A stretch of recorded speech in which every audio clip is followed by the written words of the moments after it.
అండి, మేము అరకులో ఉన్నాము. కాఫీ కాయలు, అలాగే మిరియాలు చూడండి. మిరియాల చెట్లు చాలా పైకి ఉన్నాయి. ఇవి మిరియాలు. అలాగే ఇదిగోండి చూడండి, ఇది కాఫీ గింజలు, కాఫీ కాయలు. ఇది చూడండి ఎంత బాగున్నాయో. రెడ్ కనిపిస్తుంది.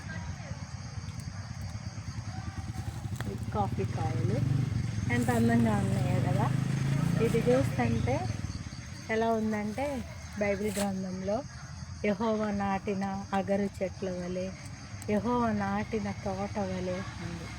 ఈ తోట ఎంత అందంగా ఉంటే ఏదేని తోట ఎంత అందంగా ఉందో. చాలా సంతోషంగా ఉంది. దేవుని సృష్టిని చూసి మనము దేవుణ్ణి మహిమపరచాలి. బాయ్.